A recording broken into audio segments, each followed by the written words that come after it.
Hello बच्चों, आज मैं आप लोगों को क्लास 9th का डीओई की तरफ से आपको जो प्रैक्टिस पेपर मिला है ना, तो दो प्रैक्टिस पेपर मिले हुए हैं, 1 और 2। प्रैक्टिस पेपर 1 हम कर रहे हैं, इसमें 2 या 3 सेक्शन हम कर चुके हैं। आज मैं आपको इसका सेक्शन डी स्टार्ट कराने वाली हूँ। सेक्शन सी तक चैनल पे अपलोड है, आप वहाँ से कर सकते हैं। ठीक है, देखिए, सेक्शन डी में आपके पास सिर्फ 4 क्वेश्चन हैं और 5 मार्क्स ईच है। तो क्वेश्चन नंबर 32 आपसे क्या कह रहे हैं? If a is equals to this and b is equals to this, then find the value of a square plus b square plus ab। a और b की वैल्यू दे रखी है आपको और इस पूरे की वैल्यू आपको फाइंड। तो डिनोमिनेटर में आप देख रहे हो रूट लगा हुआ है, पहले रेशनलाइज करना पड़ेगा। चलो वैल्यूज को यहाँ लिखते हैं। a की वैल्यू आपको क्या दे रखी है? 7 माइनस रूट और √7 प्लस रूट। ठीक है, b की भी सेम ही है, बस साइन अलग है।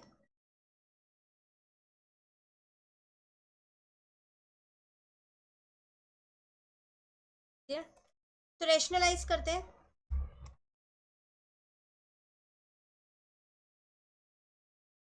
इनटू में √7 माइनस रूट से रेशनलाइज होगा ये।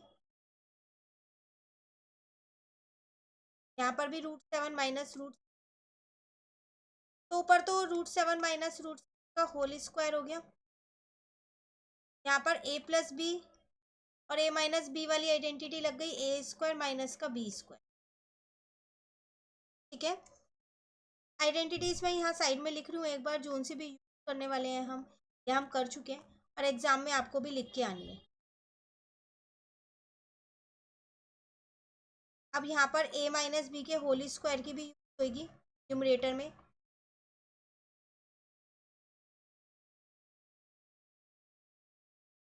तो a स्क्वायर मतलब 7, b स्क्वायर मतलब 6 माइनस का 2ab, तो 7 6 या 42 हो जाएगा। यहाँ पर आ जाएगा 7 माइनस 6, ये आ गया 13 माइनस 2√42। नीचे तो 1 आएगा, लिखो या ना लिखो एक ही बात है। ठीक है, अब ये तो आ गई a की वैल्यू, अब b की वैल्यू देखो।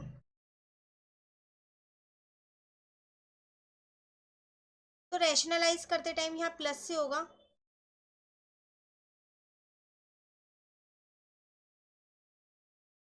तो ऊपर आइडेंटिटी बन रही है a प्लस बी के होल स्क्वायर की, नीचे आइडेंटिटी बन रही है a प्लस बी और a माइनस बी वाली, a square minus B square. तो एक आइडेंटिटी और है, वो भी मैं यहीं पर ही मेंशन कर रही हूँ।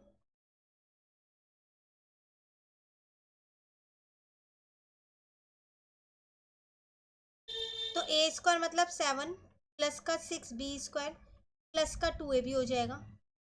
नीचे आ जाएगा 7 माइनस 6, तो 13 प्लस 42 होगी। तो ये आ गई b की वैल्यू। अब क्वेश्चन में आपको क्या फाइंड करना था? a square plus B square plus A B.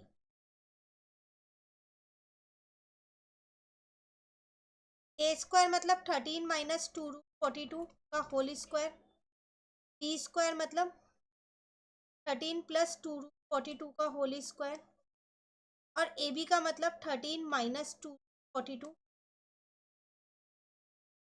और 13 प्लस 2√40।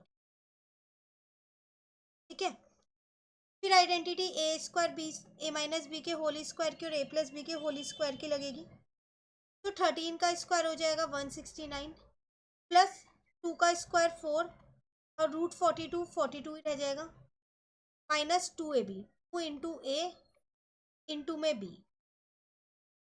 प्लस यहाँ पर भी a प्लस बी के होल स्क्वायर की,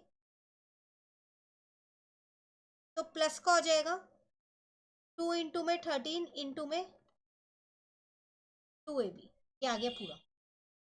अब इन दोनों में a प्लस बी और a माइनस बी लग रहा है, तो a स्क्वायर ही आ जाएगा माइनस बी स्क्वायर, 2 2 या 4 इंटू में 42। अब देखो ये पूरी टर्म अगर हम यहाँ पर, चलो पहले सॉल्व कर लेते हैं, ऐसा करते हैं 169 में हम क्या करते हैं, 169 को पहले प्लस कर लेते हैं, थोड़ा सा आसान हो जाएगा। और एक 169 ये है, 3 बार है आपके पास, तो आपका आंसर आ जाएगा 507। जो जो टर्म होती जा रही है यूज, मैं उनको हाईलाइट कर देती हूँ ताकि आपको दिक्कत ना हो। अब 4 में 42 अगर हम देखें तो 168 होता है, यहाँ पर भी 168 आ जाएगा और माइनस का 168 आ जाएगा। ठीक है, अब ये वाली टर्म मैं सॉल्व करूँ यहाँ पर, तो 4 में 13 किया मैंने, 52√42 आ गया। इस वाली टर्म को सॉल्व किया तो प्लस 42 आ गया। ये तो कट गई, ये भी आपस में कट गए।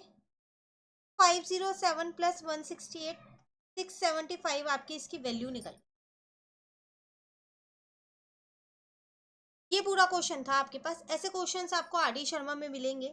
चैप्टर हमने आर.डी. शर्मा से पूरा कर रखा है, चैनल पे अपलोड है, आप वहां से कर लीजिएगा ताकि ऐसे क्वेश्चंस की आपकी और अच्छे से प्रैक्टिस। ठीक है, चलिए नेक्स्ट क्वेश्चन 33 पे आते हैं। इसमें चॉइस मिली आपको। पहले ऊपर वाला क्वेश्चन देखते हैं क्या है। 2 circle intersected 2 points B and C. तो B 2 line segment ABD and PBQ are drawn to intersect the circles at AD and PQ respectively. Prove that angle ACP is equals to angle QCD. ACP जो ये angle बना है और QCD जो ये वाला angle बना है, इन दोनों को इक्वल आपको प्रूव करना है। क्वेश्चन क्लियर हो गया? देखो ये आपके पास है 5 मार्क्स का क्वेश्चन। गिवन प्रूव आप सब लिख के आओगे।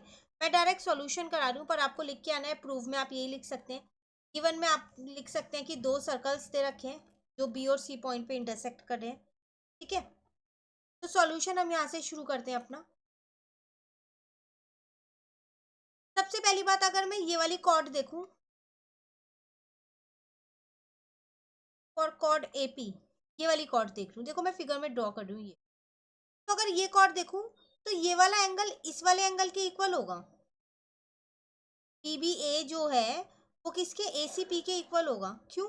Angle in the same segment बन रहे हैं ये। तो यहाँ लिख देते हैं angle PBA is equals to angle ACP। Reason में मैंने लिख दिया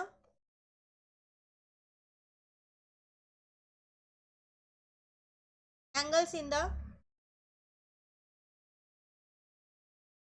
सेम सेगमेंट। इसको अपनी इक्वेशन 1 मान लिया है। ठीक है, अब अगर मैं दूसरी कॉर्ड से देखूं, फॉर कॉर्ड DQ, ये वाली कॉर्ड से अगर मैं देखूं तो ये वाला एंगल जो है मेरा QCD इस वाले एंगल के इक्वल होगा, DBQ के। रीजन सेम रहेगा, angle in the same segment बन रहे हैं ये ना। तो यहाँ पर लिख देते हैं DBQ जो है वो किसके इक्वल होगा, QCD के। रीजन यही सेम है, angle in the same segment. इसको इक्वेशन 2 मान लिया। अब आप ध्यान से देखो, ये वाले दोनों एंगल तो वर्टिकली अपोजिट एंगल बने हैं, PBA और DBQ आपका। तो एंगल PBA जो है वो किसके इक्वल है, DBQ के। रीजन की बात करूं तो ये मेरे वर्टिकली अपोजिट एंगल है। ये इक्वेशन 3 हो गई। अब आप अगर इन तीनों इक्वेशन से देखो, फ्रॉम इक्वेशन 1, 2 एंड 3, तो ये एंगल इस एंगल के भी इक्वल है, इस एंगल के भी, और ये एंगल इस एंगल के भी इक्वल है। तो इन तीनों इक्वेशन से दोनों ये वाले एंगल इक्वल आ तो गए जो मुझे प्रूफ करने थे। ACP जो है वो QCD के इक्वल आ गया, हेंस प्रूफ। ये था छोटा सा क्वेश्चन जो आपको 5 मार्क्स में दे रखा है। आप इजीली इसमें नंबर को गेन कर सकते हो। सिर्फ गिवन प्रूफ वगैरह अच्छे से लिख के आना। ठीक है, और ये सॉल्यूशन इतना ही है इसका। क्लियर? फिर भी आपको ये नहीं आता तो आपको यहाँ एक थ्योरम दे रखी है करने के लिए। थ्योरम क्या है? The angle subtended by an arc at the center is double the angle subtended by it at the remaining part of the circle. NCERT की थ्योरम है, इसका पूरा सॉल्यूशन आपके पास एनसीईआरटी बुक में है। साथ के साथ हमने ये चैप्टर तो कर ही रखा है, आप वहां से भी थ्योरम को कर सकते हैं। तो ये क्वेश्चन मैं आपको यहाँ दोबारा रिपीट नहीं करा रही हूँ, आप खुद से ट्राई कीजिएगा। कहीं दिक्कत लगे कमेंट करके पूछ लेना, मैं आपको उसके बाद दोबारा इसकी एक सेपरेट वीडियो बना दूंगी, उसमें ये थ्योरम समझा दूंगी। ठीक है, अब इस सेक्शन के 2 क्वेश्चन रह गए, 34 एंड 35। इन 2 क्वेश्चंस को हम क्या करेंगे, अपनी नेक्स्ट क्लास में कर लेंगे। फिर हमारा ये सेक्शन डी भी कंप्लीट हो गया। फिर हम शुरू करेंगे अपना सेक्शन ई जो हमारे पास है केस स्टडी का सेक्शन। ठीक है ना, मिलते हैं फिर हम अपनी नेक्स्ट क्लास में। दो क्वेश्चन में कहीं पर दिक्कत लगे कमेंट करके ज़रूर पूछ लीजिएगा। वीडियो आपको अच्छी लगे आप इसे लाइक ज़रूर करना, फ्रेंड्स के साथ भी इन वीडियोज़ को ज़रूर शेयर कीजिए। Thank you.